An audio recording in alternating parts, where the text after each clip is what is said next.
Good morning, everyone. It's good to have you with us today, and thank you for joining us for these daily devotions. Hopefully they've been bringing you some peace and reflection during this time of coronavirus and chaos that's going on in the world, and in so many different ways. We hope you're doing okay through all of it. We hope that you're finding that sense of peace amidst the difficulty that's going on for so many of us. We're concerned for you. We're concerned for your safety, your health. We made the difficult decision as staff and council, especially with the governor's directive to completely close St. Matthew's. We're sorry about that. We still want to be in contact with you, though, and if you have any sort of needs, please reach out to us. We want to be there for you. So please be mindful of that. We're just a phone call away, and we're happy to talk. Any one of us on staff, we're here for you. So please be mindful of that.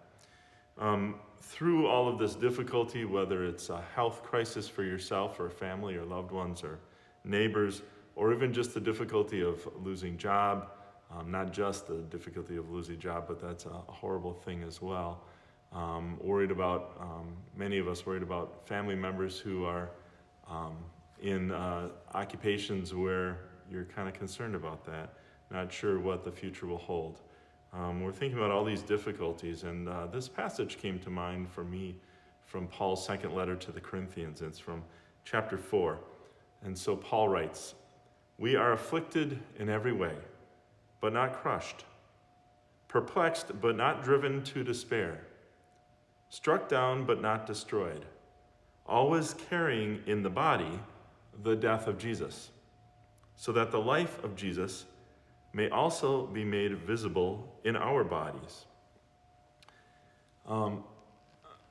That passage just reminds me that as we go through all of these struggles, it's the reminder to us as followers of Christ to know that God is with us, that the life of Jesus continues to live on in who we are and how we live out our daily lives. It's also this calling for us to be, as Luther said, little Christs to one another. I know I've heard lots of different stories of people reaching out to each other, caring for each other, asking, "How are you doing?" Hopefully, we can do that for one another.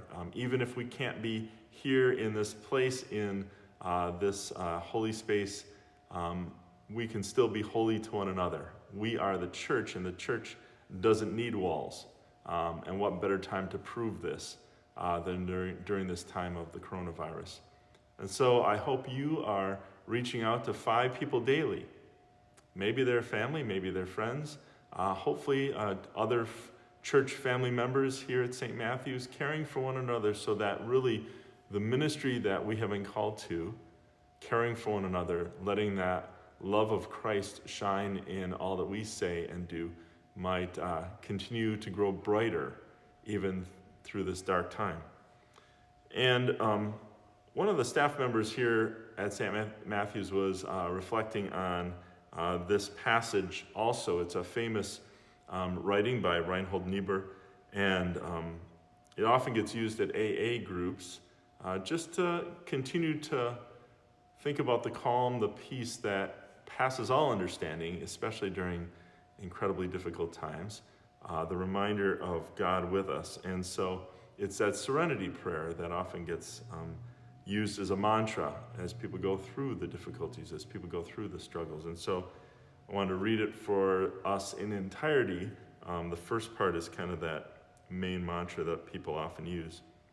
And so we read, "God grant me the serenity to accept the things I cannot change, courage to change the things I can, and the wisdom to know the difference, living one day at a time, enjoying one moment at a time, accepting hardship as the pathway to peace, taking as Christ did this sinful world as it is, not as I would have it, trusting that He will make all things right if I surrender to His will, that I may be reasonably happy in this life and supremely happy with Him forever in the next.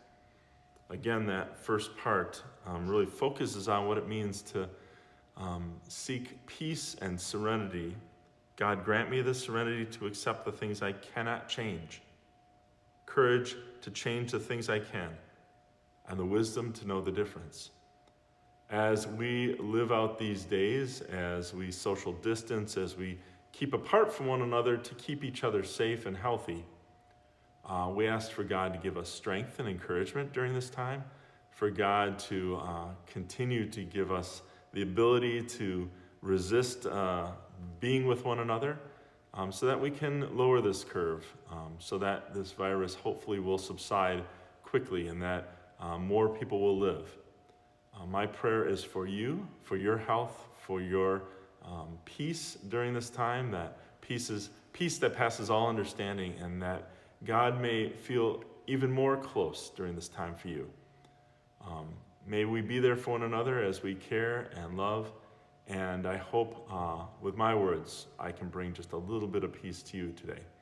And so God's peace be with you as we continue to move and live and have our being this day and always. God's blessings.